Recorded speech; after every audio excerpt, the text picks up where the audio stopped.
కాలం మారుతున్న కొద్ది మన చుట్టూ ఉన్న పరిసరాలతో పాటు మన మనుషులకున్న అలవాట్లు, మన మనుషులు తినే తిండి అలవాట్లు కూడా మారిపోతున్నాయి. కానీ వీటిలో మెయిన్ గా మనకు నష్టం కలిగించేది మనం తినే తిండి. ఆ తిండి కారణంగా మన పూర్వీకులు చాలా స్ట్రాంగ్ గా ఉండేవాళ్ళు, కానీ మనం చాలా వీక్ గా ఉంటున్నాం. ఈ కాలంతో పాటు మనం మారిన తప్పలేదు, కానీ మనం తినే తిండి మాత్రం అసలు మారకూడదు. వీటన్నిటిని దృష్టిలో పెట్టుకొని మీ అందరి కోసం ఒక మంచి వంటను అయితే మనం చేయబోతున్నాం. ఈ వంటను మీరు నేర్చుకుని ఇంట్లో వండుకొని తినడం తప్ప దీన్ని బయట మీరు అసలు కొనుక్కోలేరు, ఎందుకంటే దీన్ని ఎక్కడ కూడా అమ్మరు. ఈ వంట చేసే విధానం కూడా చాలా డిఫరెంట్ గా ఉంటది. మరి ఎందుకేంటి వంట, ఈ వంటను అసలు మనం ఇంట్లో ఎలా చేసుకోవాలి, ఇవన్నీ తెలుసుకోవాలనుకుంటే ఈ వీడియోని అయితే ఎండ్ వరకు చూసేయండి. అలాగే వీడియోకి 10,000 లైక్స్ కానీ కంప్లీట్ చేసినారంటే మన సబ్స్క్రైబర్స్ అందరితో కలిసి మనం అయితే మటన్ బిర్యానీ చేసుకోవచ్చు. ఇంకా లేట్ చేయకుండా వీడియోని అయితే ఎండ్ వరకు చూసేయండి, చాలా బాగుంటది. ఈ వాతావరణం నా మీద పగబట్టింది ఏంటో తెలియదు, కానీ ఏం పని చేద్దాం అనుకున్నా, ఎటు కదులుదాం అనుకున్నా సరే తుఫాన్ మొదలైపోతుంది. ఇప్పుడు సరదాగా తాటికాయల కోసం బయలుదేరుతుంటే క్లైమేట్ ఏమి ఇలా మారిపోయింది. ఈ తాటికాయలు పట్టుకుని తడుచుకుంటూ ఇంటికి వెళ్ళాలంటే తడిచిపోయిన బట్టలు ఆరేంత వరకు ఉతికేస్తుంది అమ్మ.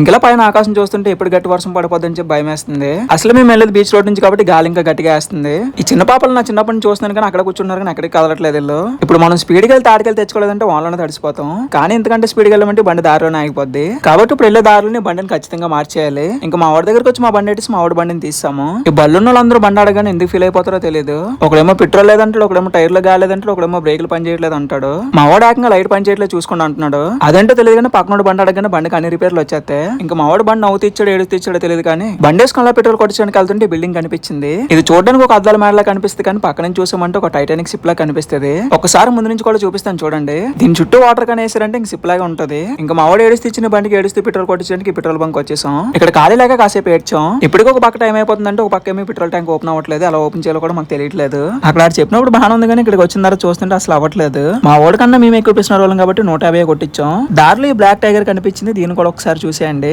మన దగ్గర డోర్మన్ గ్యాజెట్స్ ఉన్న బాగుంది, ఒకసారి దీన్ని రియల్ గా చేసేద్దాం. ఇంకా అలా తాటికెళ్ళకి బయలుదేరి దామేస్తుందని చెప్పి నీళ్ళు తాగడానికి పక్కన ఆపం. చివరికి నీళ్ళు తాగింది కూడా ఒక వీడియో అంటే ఇక్కడ ఏం జరిగిందో చెప్తాను వినండి. ఇలా ఫ్రిడ్జ్ నుంచి వాటర్ బాటిల్ తీసేటప్పుడు మా వాడైతే కొత్తగా కనిపించిన ఒక వాటర్ బాటిల్ తీసాడు. అదేంటో ఎంతో చూడకుండా బాటిల్ క్యాప్ కూడా ఓపెన్ చేశాడు. దాన్ని చూడగానే దాని మీద సోకైనంత రేట్ ఉంది. 60 రూపాయలు. ఈ 60 రూపాయల వాటర్ బాటిల్ వాటర్ ఏమైనా టేస్టీగా ఉంటుందా తేడాగా ఉంటుందా అని చెప్పి తాగితే చల్లగా మామూలు నీళ్ళగా ఉన్నాయి, కానీ పెద్ద డిఫరెన్స్ ఏం కనిపించట్లేదు. కాబట్టి ప్రెస్టేజ్కి వెళ్ళిపోయి జేబులు ఖాళీ చేసుకోకండి. అది వాటర్ బాటిల్ అనే కాదు, లైఫ్ లో ఏదైనా సరే. ఇంకా అలా బండి తీసుకుని మళ్ళీ బయలుదేరిపోయాం. ఈ ఆకాశం మాత్రం రూమ్ లో వేస్తే కంటిన్యూగా మమ్మల్ని భయపడుతూనే ఉంది. ఇలాంటప్పుడు పిడుగులు ఎక్కువగా పడేది తాటి చెట్ల మీదే. కానీ మనం అంత తీటకాలం కాకపోతే ఆ తాటి చెట్ల దగ్గరికి వెళ్తున్నాం. ఇలాంటివి చేస్తున్నాం కాబట్టి నేను తిడుతున్నాను, లేదంటే కూర్చోబెట్టి సన్మానం చేసేదంటారు అంటుందమ్మా. ఇంకెలా ఊర్ లోపలికి ఎంటర్ అవగానే పచ్చడి చెట్ల మధ్యలో స్వచ్ఛమైన గాలి తగులుతుంది. ఈ వీడియో కన్నా 10,000 లైక్లు కంప్లీట్ చేశారంటే ఈ ఫుల్ మేకపోతే బిర్యానీ ఉండద్దాం. అలాగే దాన్ని మన సబ్స్క్రైబర్స్ తోనే తిందాం. ఇలా మంచి గాలి పీల్చుకుంటూ వెళ్తాం అనుకుంటే మా దరిద్రం కొద్ది మా ముందు ఒక పెద్ద లారీలు మొత్తం పొల్యూషన్ చేసింది. ఇంకెదలా కష్టపడి మా వాడి దగ్గరికి వచ్చేసాం. టైంలో వచ్చి ఈ టైంలో వెళ్తే పాములు ఉంటాయో ఉరుములు పడతాయో తెలియదు అంటాడు మా వాడు.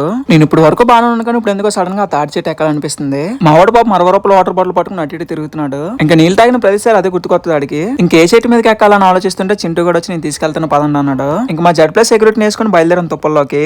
ఇంకా మా ముందు పాము వచ్చిన ఉడుము వచ్చిన మమ్మల్ని ఏం చేయలేదు, ఎందుకంటే మా ముందు చింటూ కూడా ఉన్నాడు. ఫైనల్ గా ఇప్పుడైతే మనం ఈ చెట్టు మీదకి ఎక్కబోతున్నాం. సో మేమైతే ఫైనల్ గా వచ్చేసాం లోపలికి.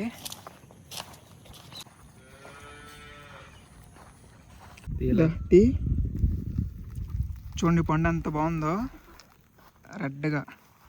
ఈ వీడియోకి ఫిల్టర్లు ఏం పెట్టలేదు, ఇందులో ఎలా కనిపిస్తుంది అలాగే ఉంది. తిందామా పండు? తిందామా? తిన్నాక మంచిగా చూసుకోవాలి. సరే అయితే దీంట్లోంచి అయితే పురుగులు వచ్చినాయి కాబట్టి ఇది తింటలేదు, ఇంకోటి చూసుకుని అది తింటాం. మేమైతే ఆ చెట్టు ఎక్కలేకపోతున్నాం కాబట్టి ఇంకో చెట్టుకి వెళ్తున్నాం. సో చూద్దాం ఇంకో చెట్టు ఎక్కడానికి.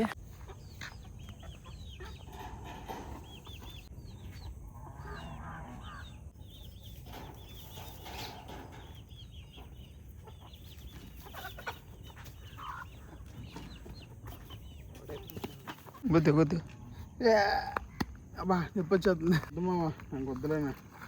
ఇప్పుడైతే మేము ఈ పండ్లను ఒకసారి తిని టెస్ట్ చేయబోతున్నాం. ఎందుకంటే మనం వీటితో చేయబోయే తాటి రొట్టె కాబట్టి కొంచెం జాగ్రత్తగా చూసుకోవాలి.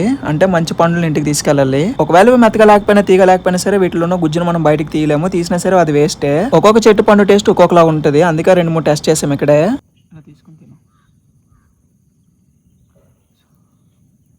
ఇదైతే నోట్లో చిక్కుంటుంది.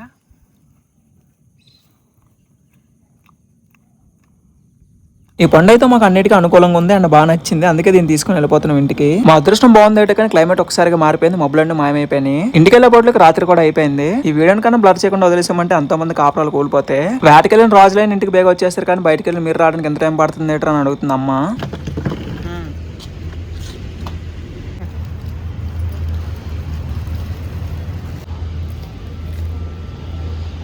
ఇప్పుడు తాటిగుజ్జును బయటకు తీయడానికి కొన్ని టిప్స్ చెప్తాను చూడండి. ఫస్ట్ నీటిలో తడిపి ఇలా పిండండి. రాకపోతే ఇలా అంచున్న ప్లేట్ కేసి గట్టిగా రాయండి, వచ్చేది.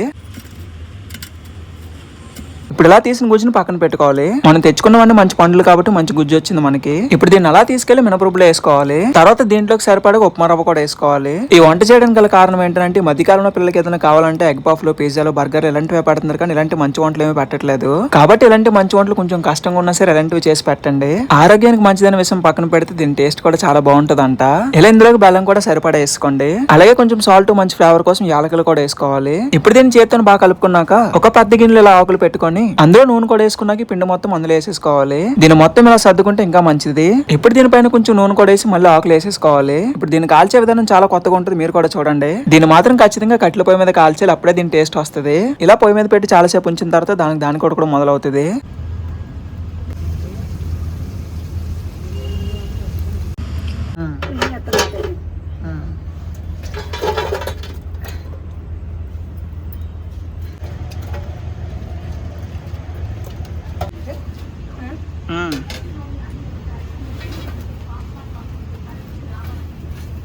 ఇలా పైన కూడా నిప్పులు వేసిన తర్వాత రాత్రి మొత్తం దీన్ని ఇలాగే ఉంచేయాలి. అలా అన్న నిప్పులు ఎక్కువ వేస్తారంటే మొత్తం మాడిపోద్ది, చూసుకోండి. ఇంకా దీన్ని అలా పెట్టేస్తాం కాబట్టి దీని టేస్ట్ ఎలా ఉంటుంది, దీని లుక్ ఎలా ఉంటుంది, అవన్నీ కూడా రేపు పొద్దున్నే చూద్దాం.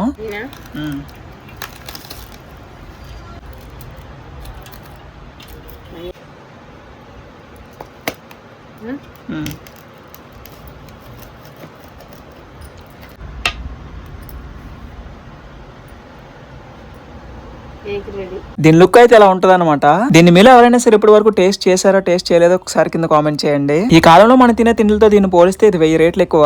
ఎందుకంటే ఒకవేళ దీన్ని మనం బయట కొనుక్కొని తిందాం అనుకున్నా సరే దీన్ని ఎక్కడ అమ్మరు, మనమే దీన్ని ఇంట్లో చేసుకోవాలి. కాబట్టి ఈ వీడియోని మళ్ళీ చూడండి, బాగా చేసుకోండి. ఈ మంచి 10 రూపాయల వంట అందరికీ చేరాలి కాబట్టి ఈ వీడియోకి లైక్ చేయండి, అండ్ అలాగే ఈ వీడియోని ప్రతి ఒక్కరికి షేర్ చేయండి. ఈ వీడియోకి 10,000 లైకులు కనుక కంప్లీట్ చేశారంటే మనందరం కలిసి మటన్ బిర్యానీ వండుకొని తిందాం.